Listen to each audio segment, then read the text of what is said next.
Agradecerte mucho, Juan Carlos, por estar con nosotros otra vez en estas charlas de bienestar.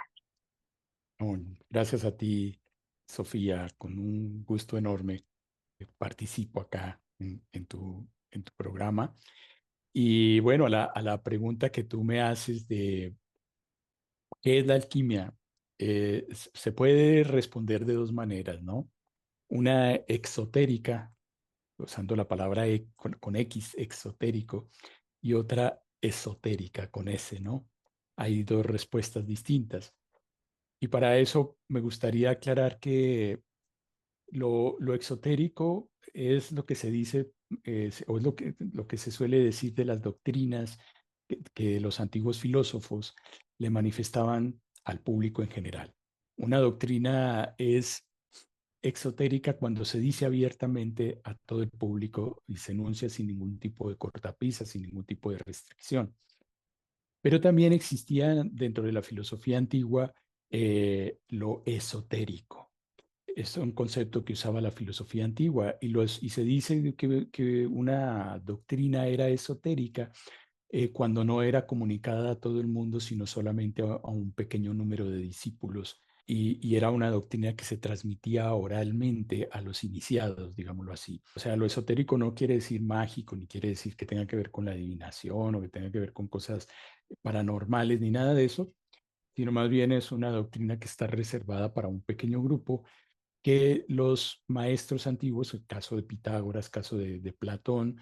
Platón tiene una carta donde dice hay cosas sobre las cuales no he escrito y sobre las cuales no escribiré jamás, y solamente son tratadas dentro de la academia con discípulos avanzados. Entonces, a eso es a lo que se le suele llamar el esoterismo. Ahora, también hay que considerar que dentro de la palabra esotérico ha sido trasladada también al ámbito de la espiritualidad y de la religiosidad. O sea, si bien es cierto que eran términos que se originaron dentro de las tradiciones de sabiduría de religiones y de tradiciones de civilizaciones ya desaparecidas, como la civilización caldea o la egipcia o la griega, en nuestros días también se ha planteado como una necesidad pedagógica. Se empieza diciendo lo más básico y lo más complejo se reserva, que sería lo esotérico, a un grupo más especializado. Ahora, hay un cardenal de la Iglesia Católica que se llama Paul Popard, que es presidente del Consejo Pontificio de la Cultura, y él afirma que el esoterismo, con ese, ¿no? El esoterismo es un término que se aplica actualmente a una actitud en donde se opone el espíritu a la letra. Lo esotérico es lo que está más allá de lo que está escrito. Es una tradición que se transmite oralmente y que tiene que ver con la experiencia que el individuo vive en lo más privado de su ser. De manera que haciendo esa aclaración de que hay una enseñanza esotérica y hay una enseñanza exotérica, entonces podemos ahora sí entrar a hablar de la alquimia, y podríamos decir inicialmente que desde una perspectiva exotérica, la alquimia es la ciencia y el arte tradicional que busca la elaboración de la piedra filosofal. Así se definía la alquimia. Los alquimistas eran los individuos que buscaban cómo elaborar, cómo crear la piedra filosofal. La piedra filosofal es la piedra de los sabios, ¿no? La palabra filosofía viene de filósofos, amigos de la sabiduría. ¿Y en qué consistía la piedra filosofal? Bueno, según la literatura alquímica, la piedra filosofal o el lápiz philosophorum, porque ellos escribían en latín, ¿no? Es un objeto que, según decían ellos, estamos hablando en lo exotérico, es decir, en lo que se le decía al público abiertamente, pero que no es exactamente, hay contenido más profundo que no se revela tan fácilmente. La piedra filosofal, entonces, es un objeto que brinda a su poseedor riqueza, inmortalidad y sabiduría. Es decir, que si tú quieres ser rico, quieres no morir nunca y quieres ser sabio, entonces podías buscar la piedra filosofal. La riqueza, pues se afirmaba que esta piedra tiene el poder de transmutar metales en oro. Por lo tanto, si tú obtenías la piedra filosofal, podías usar fragmentos de la piedra filosofal para a través de procedimientos químicos transmutar metales como el plomo en oro. Pero también por otra parte se decía que esta piedra daba la inmortalidad porque con ella podía hacerse un elixir, el elixir de la larga vida, ¿no? Que brinda salud y vida eterna. Y aquí la piedra filosofal entra en perfecta conexión con lo que la tradición llamaba el Santo Grial. De hecho, cuando Chrétien de Troyes, o Chrétien de Troyes, para decirlo así más, escribe su primera novela, ¿no? De El cuento del Grial. Él habla del Grial, pero uno de sus sucesores, que se llama Wolfgang von Eschenbach, un escritor alemán, él habla es de la piedra filosofal. La piedra filosofal es una piedra de color rojo, similar a un zafiro, y por eso simboliza la sangre también, ¿no? Pero se dice que con la piedra filosofal, ¿no? Se puede elaborar un polvo que si se disuelve en un alcohol y la persona lo bebe, entonces puede adquirir salud y vida eterna, ¿no? Es como una panacea o un remedio universal de todas las enfermedades y un reconstituyente que prolonga la vida. Y por otra parte, se dice que la piedra filosofal brindaba sabiduría porque quien la elaboración de la piedra, revela al alquimista todos los secretos de la naturaleza. La razón por la cual se habla de la piedra filosofal es porque se asemeja, bueno, no sé si tocar el tema, lo voy a dejar pendiente para luego lo profundizo un poquito, ¿no? La descripción de la piedra filosofal, por qué la piedra filosofal se concibe con cierta forma, cierto color, etcétera. Eso lo podemos dejar pendiente. Y ahorita lo que sí me gustaría decir es que esas tres cualidades que se obtienen a través de la piedra filosofal eh, son lo mismo que en la tradición, digamos, del Vedanta o de la India, significarían Sat, Chit, Ananda, ¿no? Es decir, inmortalidad, conocimiento y riqueza. Dentro del velo de la ilusión sería inmortalidad, conocimiento y riqueza, pero en realidad Sat, Chit, Ananda significa ser infinito, conciencia infinita y dicha infinita. Ahí es donde ya entramos al verdadero eh, misterio de la piedra filosofal, ¿no? Y el verdadero misterio de la alquimia. Podríamos decir que la alquimia es el arte de la transmutación física y espiritual del ser humano hasta la trascendencia total de su propia condición humana. O sea, es lo que algunos llamaban, decían los alquimistas, se ocupan de la gran obra, el opus magnum o el magnum opus. ¿Y qué es eso? La gran obra es la trascendencia de la condición humana y la elevación del ser humano hacia los planos divinos o hacia los planos de luz. Y ahí es donde ya la alquimia se torna esotérica. Se vuelve un tema bastante más complejo, ¿no? Así que bueno, esa sería la primera respuesta, un poco larga, acerca de lo que es la alquimia. Gracias, Juanca. No, sabes que cuando estás contando lo de la piedra roja, que yo pienso en un rubí, pero tú dijiste que un zafiro, el zafiro es azul, también puede ser rojo. Me trae a la mente como esa obsesión de los conquistadores por encontrar piedras preciosas y por encontrar el oro, cuando en realidad el mensaje no era ese, no era en el objeto per se, sino más allá como que tenía o que tiene que ver más con la conciencia humana. Por eso el término Satchidananda, conocimiento, existencia y bienaventuranza absoluto. ¡Qué Absolutos. delicia! Sí. ¿Para qué más? Porque hay la pregunta de qué quieren los seres humanos, ¿no? Y bueno, los seres humanos quieren placer, los seres humanos quieren fama, riqueza y reconocimiento, y los seres humanos quieren cumplir el deber y dejar un legado en la sociedad, pero todo eso son, en la India lo llamarían la trivarga, ¿no? Los tres, el grupo de los tres son deseos temporales, son deseos del mundo, de este mundo efímero, temporal y perecedero. Lo que realmente quiere el núcleo fundamental del ser es conocimiento infinito. Quiere conocimiento, quiere dicha y quiere ser, pero los quiere en una proporción infinita, ¿no? En una proporción ilimitada. Y entonces, bueno, pues básicamente, pues la alquimia es eso. Pero claro, la alquimia decía, hablaba hacia afuera de que pues buscaban riqueza, sabiduría, inmortalidad para confundir. Ellos buscaban confundir a las personas porque la alquimia hablaba de temas un poco esotéricos, un poco complejos, que en la época resultaban difíciles de procesar, ¿no? Para la mayoría y más dentro de una concepción religiosa, a pesar, esto es una paradoja extraordinaria, a pesar de que los grandes alquimistas occidentales eran todos monjes religiosos, ¿no? Entonces, ellos mismos se encargaban de encubrir con un velo, porque la alquimia tiene una serie de información muy profunda, tiene muchas capas de lectura, algunas son muy profundas y demasiado esotéricas, algunas ni siquiera se revelan, algunas siguen siendo un misterio, un gran misterio para la inmensa mayoría de la gente. Algunas cosas que están más claras y hay otras que sí son realmente un misterio, ¿no?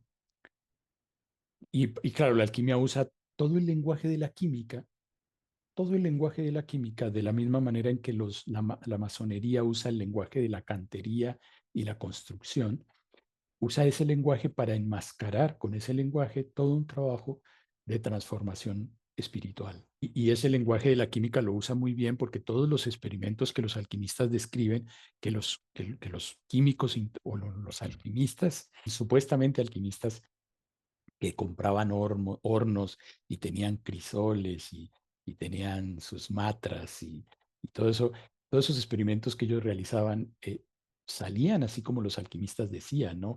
Veían los colores que los alquimistas decían que se veían, ellos encontraban todo eso, pero los alquimistas llamaban a las personas que trabajaban con materias químicas y con hornos y con fuegos y de verdad y todo eso lo llamaban sopladores. ¿No? Porque andaban soplando con los fuelles el horno, ¿no? Cuando en realidad ellos hablaban, el fuego al que ellos hacían referencia es otro fuego, y los metales significaban otra cosa, y todo era un lenguaje totalmente velado para hablar de lo que ellos querían transmitir. ¿Nos podrías tal vez contar un misterio? Voy a poner un ejemplo solamente, ¿no? Tradicionalmente los alquimistas decían que todas las materias del universo estaban compuestas de dos sustancias, digámoslo así, que en realidad vienen siendo dos elementos, no sustancias, sino elementos, ¿no? Pero ellos hablaban en esos términos, dos que eran el azufre y el mercurio, de manera que el azufre y el mercurio estaba presente en todo, pero solamente había dos elementos, dos metales en donde el azufre y el mercurio estaba equilibrado, muy bien equilibrado, equilibrado de manera perfecta, que eran la plata y el oro, ¿no? La plata y el oro. La plata, según ellos decían, esto por ello se dice que la alquimia respondía a un pensamiento mágico, pero cuando te empiezas a explorar la alquimia te das cuenta que no es un pensamiento mágico, es un pensamiento simbólico, profundamente simbólico. Para ellos la plata no era otra cosa que una densificación o una coagulación de las vibraciones lunares, ¿sí? Y para ellos el oro no era otra cosa que una coagulación de las vibraciones solares.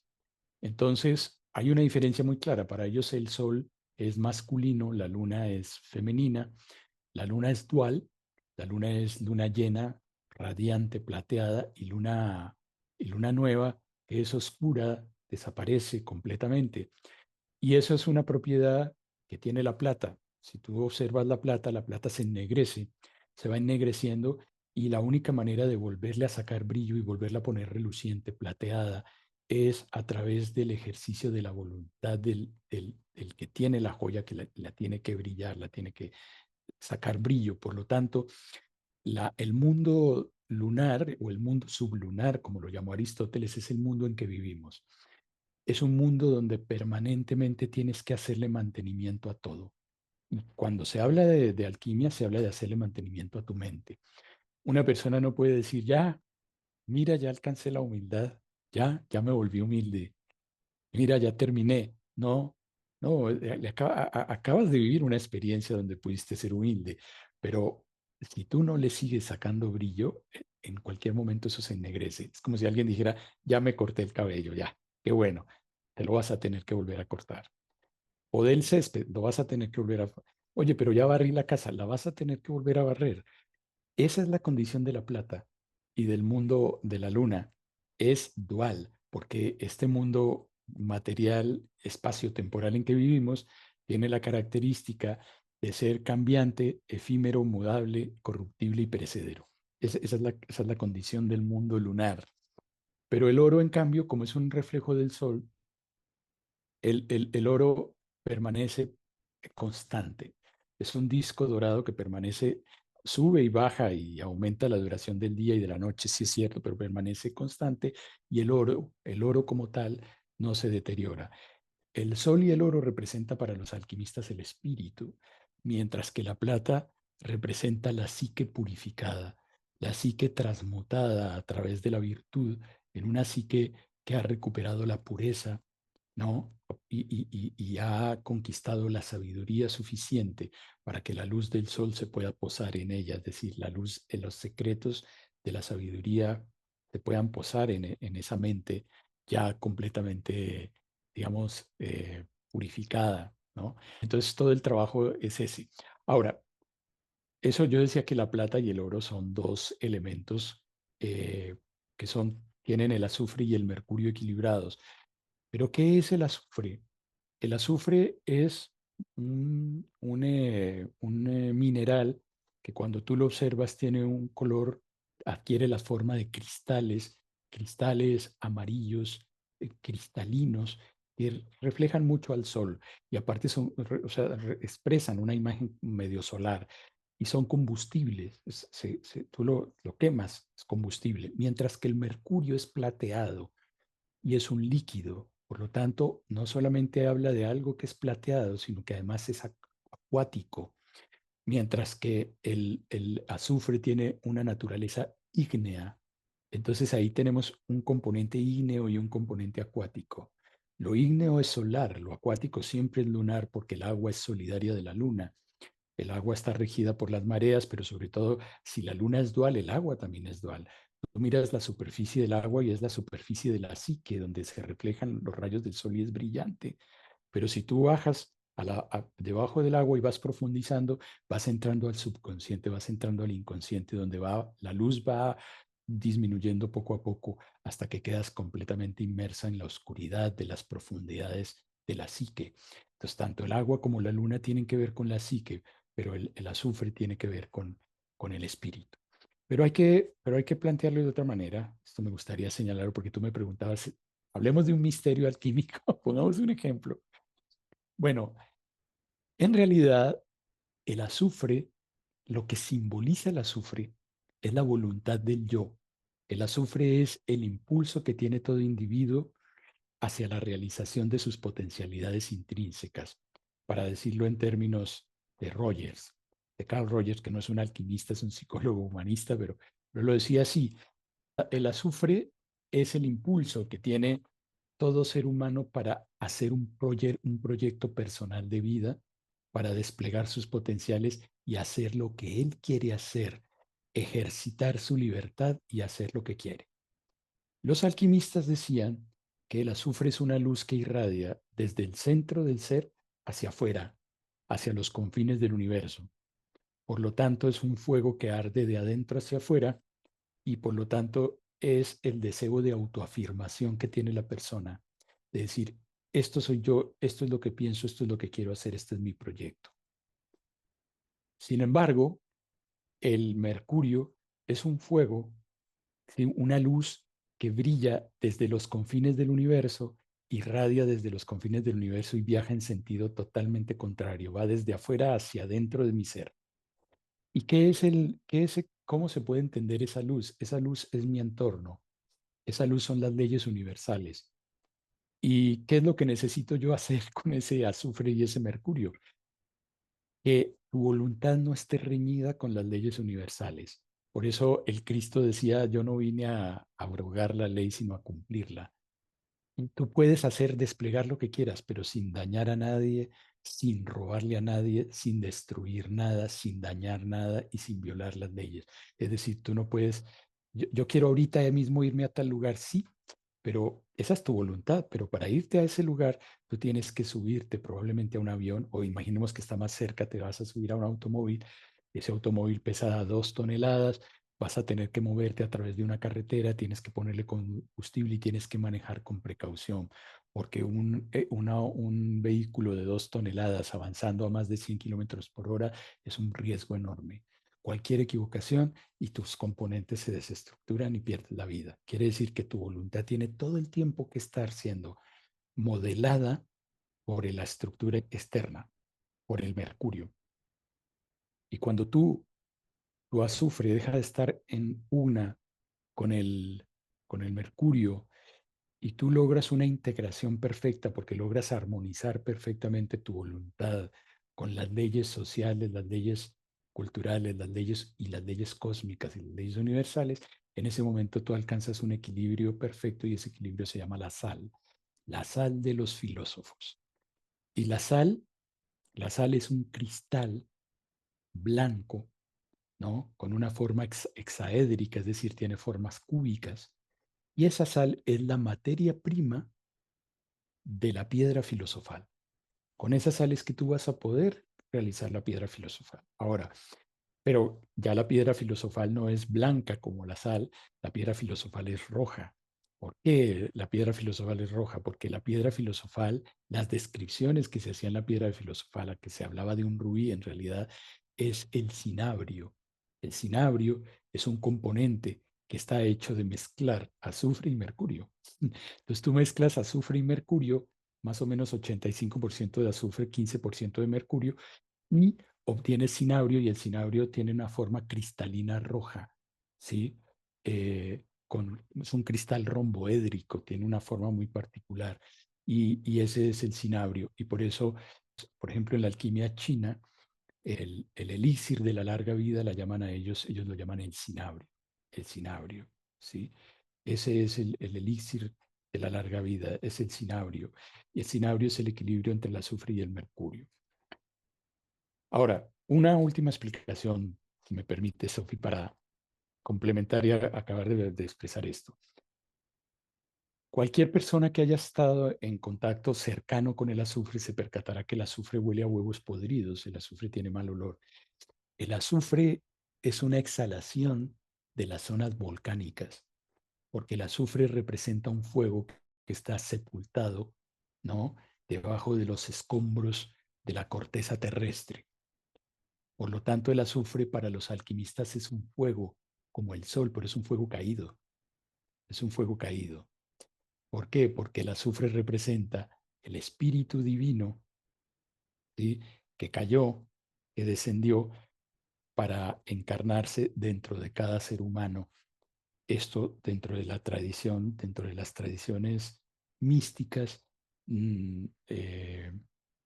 monoteístas, ¿no? Dentro de las tradiciones de la mística monoteísta islámica, hindú, judía, hindú y dentro del budismo vajrayana, se acepta eso, que el espíritu es la chispa divina, así lo decía Meister Eckhart, ¿no? Es la chispa divina y esa chispa es una porción de Dios que está dentro de ti y que anhela reintegrarse a su fuente, quiere volver a su fuente. Entonces el azufre es justamente una representación de ese fuego caído que quiere volver a unirse con el sol, ¿sí? Pero ese fuego caído es un fuego volcánico que tiene mal olor, que irradia vapores tóxicos y que todo lo consume y todo lo daña. O sea, es una voluntad desordenada. En contraste con el sol, que es un fuego que irradia una luz que representa la conciencia y un calor que representa la vida. Por lo tanto, lo que hay que hacer es sublimar ese azufre. Pero ¿cómo se sublima el azufre? Te lo ayuda a sublimar el entorno. Es decir, el mercurio. El mercurio, que son todas las condiciones de vida en las que tú estás, es lo que te va a permitir reordenar y reestructurar tu voluntad. Por eso los individuos que viven en eterna rebeldía contra el entorno no acaban construyendo cosas muy duraderas, porque en realidad lo primero que tienes que hacer es aceptar incondicionalmente tu entorno, amar la situación como está y luego a partir de ese amor, si tú ves que algo puede mejorar, propones cómo mejorarlo. Y entonces ahí construyes, te vuelves un constructor y ya no buscas ser un destructor, porque el rebelde quiere destruir lo que hay, quiere ir contracorriente, pero no entiende por qué. El universo construye a partir de las estructuras que ya tiene.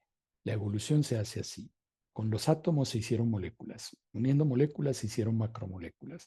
Con esas macromoléculas se hicieron células procariotas. Con estructuras procariotas se hicieron células eucariotas.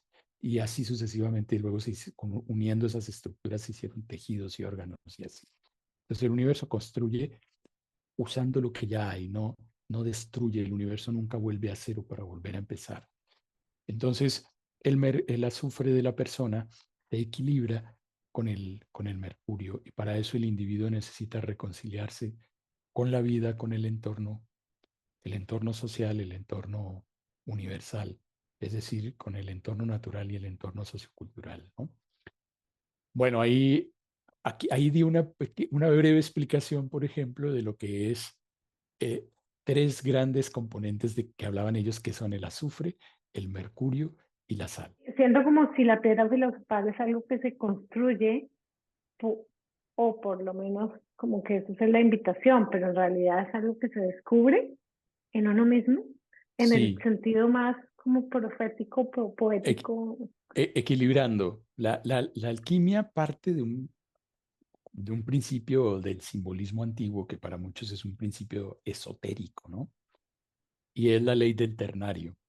¿Sí? Y la ley del ternario dice que todo en el universo se crea mediante la interacción de dos polos contrarios. Entonces, hay un polo masculino y cuando decimos masculino, no estamos hablando de macho, no estamos hablando de varón. Y hay un polo femenino. Cuando decimos femenino, no estamos hablando de mujer, no estamos hablando de hembra, no. ¿Qué es masculino? El que es dativo. ¿Qué es femenino? El que es receptivo. ¿Sí? El dativo le da algo a lo femenino lo recibe y lo hace fructificar, lo multiplica y lo enriquece y lo hace fructificar. Pero ese resultado, esa fructificación es el hijo, el hijo. Y el hijo es el tercer término de la tríada. Es decir, vamos a poner un ejemplo que no lo pongo, no es mío, es un ejemplo que da por ahí un esoterista, un autor del siglo XIX, principios del XX, el doctor Encos, que él decía, imaginemos un fenómeno dual como el día y la noche. El día podremos decir que es activo, es solar, ¿no? La noche es pasivo, podemos decir que es lunar, ¿no? La noche. La noche y el día corresponden la dualidad que forman un día completo. Pero hay un momento en donde no es de noche ni es de día. Hay un momento que nosotros lo vamos a llamar el ocaso y hay otro momento que nosotros lo vamos a llamar la aurora, en donde ni es de día ni es de noche, sino que hay un poquito de los dos, ¿sí? Hay un poquito donde uno está en conexión con el otro, están en equilibrio ahí los dos, y en ese preciso momento, ese momento representa el tercer término de la tríada, que es el neutro, ¿sí? Y ese neutro representa o simboliza lo que algunos autores han llamado el camino del medio. Por ejemplo, el budismo habla del camino del medio, la vía feliz de la que habla el Buda, pero también en la tradición cabalística se dice que a la entrada del templo, ¿no? Salomón, por instrucción divina, tuvo que poner dos columnas, construyó dos columnas, una que se llamaba Jaquín, la otra se llamaba Boaz. Son la columna, una columna representa la clemencia y otra columna representa el rigor. Y el que entraba al templo, el templo estaba orientado, es decir, avanzaba hacia el oriente, el que entraba se ubicaba entre columnas. Ese que está ubicado entre columnas es el ser humano, porque el ser humano es el resultado de estas dos. Digamos que, para ponernos aristotélicos un momentito, diremos que la materia es pasivo, la forma es activa, ¿sí? Y todas las cosas están hechas de materia y forma. Entonces, materia, vidrio, forma, recipiente, resultado, vaso. Vaso es el tercer término de la triada. Entonces el humano es más o menos igual, ¿no? Tiene un componente femenino que es el cuerpo y la psique y un componente masculino que es el espíritu. Y el matrimonio entre los dos es lo que lo humaniza. Y entonces es cuando el individuo camina por la vía del centro y la vía del centro va de regreso al uno. El uno se descompone en dos. El uno, el uno no es masculino ni es femenino, es preantonómico, es anterior a la dualidad. Pero el uno en algún momento se convierte en una dualidad masculino-femenino. La unión de masculino y femenino, el uno está arriba, aquí arriba, genera el masculino y el femenino. Y el masculino y el femenino, juntándose, generan la tríada. La tríada está aquí abajo. Aquí arriba está el uno, aquí está el masculino y el femenino, y la tríada, que es el medio, es el que tiene los dos componentes en los que se dividió la unidad. Por lo tanto, la tríada tiene cierta resonancia con la mónada, que es el uno. Y por eso la tríada busca regresar al uno. Y para volver al uno tiene que irse por la vía media de regreso al uno. Y la vía media discurre por el centro de las dos dualidades, de las dos polaridades, ¿no? Ese principio triádico se maneja alquímicamente de muchas maneras distintas y el ejemplo que yo puse del azufre y el mercurio que arroja la sal es uno de ellos. Como vamos viendo, la alquimia parte de un modelo de pensamiento abstracto, pero ese modelo de pensamiento abstracto es un pensamiento muy espiritual que tiene que ver con la mente superior, que es la mente intuitiva, es la mente que capta los arquetipos universales y busca bajarlos y aterrizarlos en el mundo, pero tiene que tener esa intuición. Entonces, por eso la alquimia habla de varias dualidades, así como el azufre y el mercurio. Otra dualidad es solve coagula, otra dualidad es el ora et labora, y así, ¿no? Hay varias dualidades que manejan los alquimistas. Para mí la alquimia era una necesidad de entender y hice un esfuerzo por entender muchas cosas y sigue siendo un misterio. Hay muchos temas de la alquimia que son un misterio muy profundo, que pertenece a la sabiduría perenne y que son trabajos que solamente hacen los grandes maestros. Pero algunas de las cosas que sí entendí de la alquimia y que me parecieron muy interesantes, las convertí en un curso y ese curso lo di, pero era un curso que resultó larguísimo, porque era una sesión semanal de 2 horas y me duró con un grupo, la primera vez que lo di duró 3 años, 2 años y medio, y la segunda vez duró 3 años y medio. Y entonces terminó el curso y me quedé muy pensativo diciendo, esto está muy largo, no puedo dar un curso tan extenso. Tengo que sacar lo esencial de aquí. El curso tiene demasiada información, mucha información de símbolos y cosas esotéricas que adquieren mucho significado para armar rompecabezas y entender mucho las religiones y el lenguaje de las mitologías y todo eso. Pero al final dije yo, necesito crear un curso más breve y ese es el curso que ahorita estoy diseñando. Hasta donde yo sé, he visto cursos de alquimia que se dan por ahí. Ningún curso contiene la información que yo tengo. Si alguien te pregunta a ti, Juan Carlos, tú eres alquimista, ¿tú qué le dices? Que sí, que sí soy Ok. alquimista. ¿Qué se necesita para ser alquimista? Bueno, mira, un alquimista es una persona que decide lanzarse a practicar un trabajo de laboratorio interior, ¿sí? ¿Qué quiere decir eso? Que una frase de Benito de Nursia, el fundador de la orden benedictina, que decía, ora et labora, que quiere decir, ora y trabaja, ¿no? Ora y trabaja. Pero él usó el latín porque en latín la palabra laboratorio contiene adentro la palabra oratorio. Hay de hecho un dibujo muy clásico que se encuentra en una obra que se llama Anfiteatro de la Sabiduría Eterna de Heinrich Kunrad, un alquimista famoso. Y ahí en ese dibujo, que es un círculo donde hay un laboratorio y dentro de ese laboratorio hay un alquimista de rodillas en un oratorio pequeño, ¿no?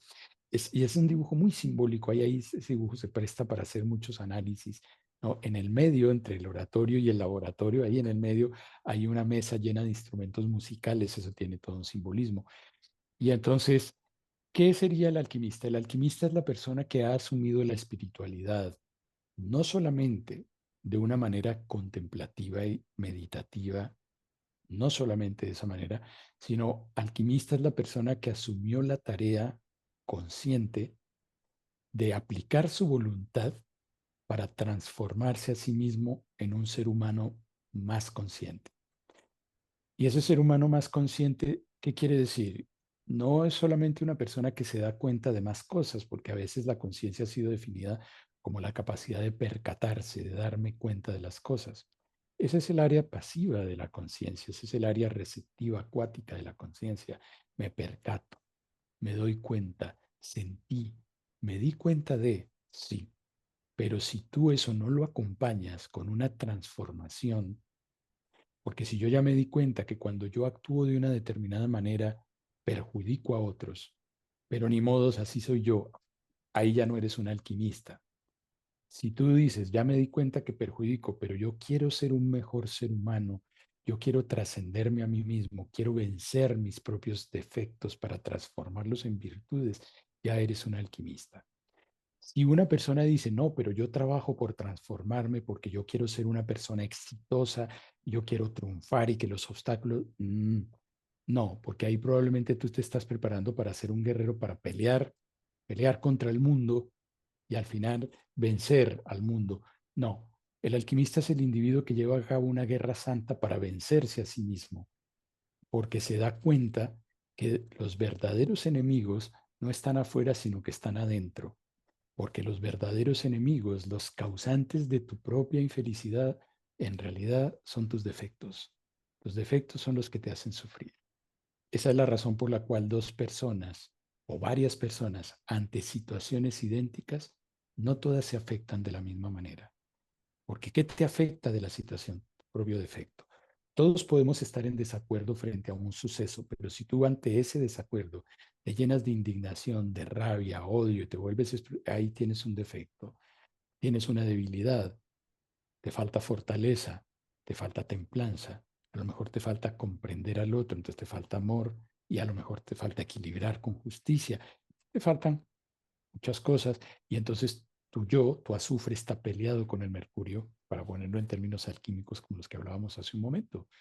Entonces, ¿qué se necesita para ser un alquimista? Se necesita que el individuo haya decidido empezar a trabajar en el laboratorio interno de transmutarse a sí mismo y convertir sus defectos en virtudes, elevar sus propias vibraciones, elevar su forma de ser, convertirse en un ser humano cada vez mejor, en una persona cada vez más justa, más templada, más equilibrada, más fuerte, ¿no? Más comprensiva, más servicial, ¿no? Porque la mayoría de la gente, como hablábamos hace un momento, está pensando, pues, cómo me agredieron, pero volteala.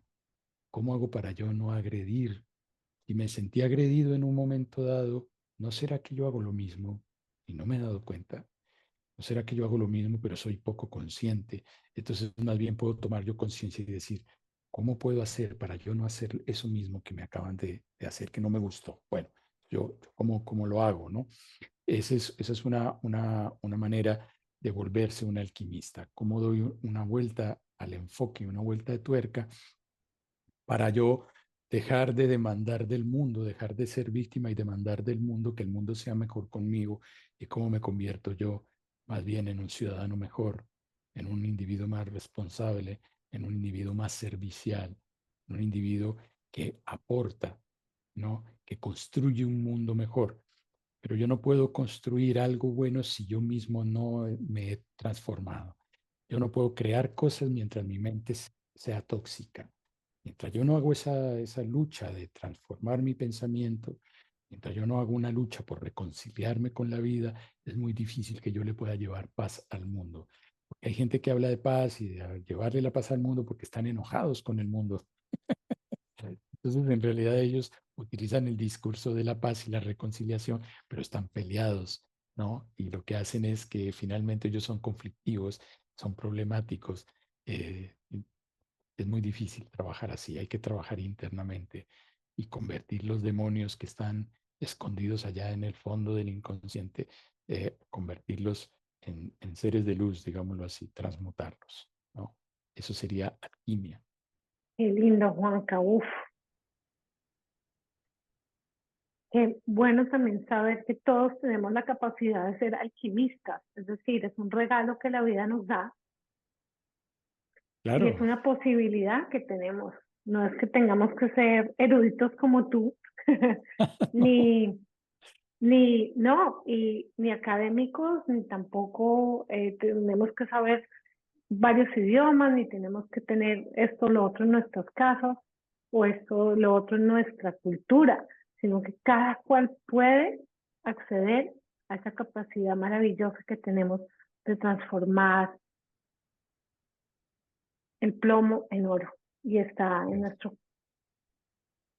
nuestra voluntad y en claro. nuestro Es que alguien, corazón. es que la persona decida, ¿no? Pero esa decisión va acompañada de un desentramparse, desentramparnos un poquito de las programaciones que nos ha hecho la cultura. Lamentablemente hay algunas programaciones no muy buenas y ahorita la cultura está un poquito entrampada en una victimización, en un victimismo enorme y lo que necesitamos es salir de eso, ¿no? El mundo ya está saturado de quejas y críticas y necesitamos constructores, necesitamos sembradores. Decía un sacerdote marista, un alpinista colombiano, un montañista colombiano, que se llamaba Andrés Hurtado, ¿no? Decía, el mundo necesita un ejército de sembradores, ya tenemos mucha gente quejándose y criticando, ¿no?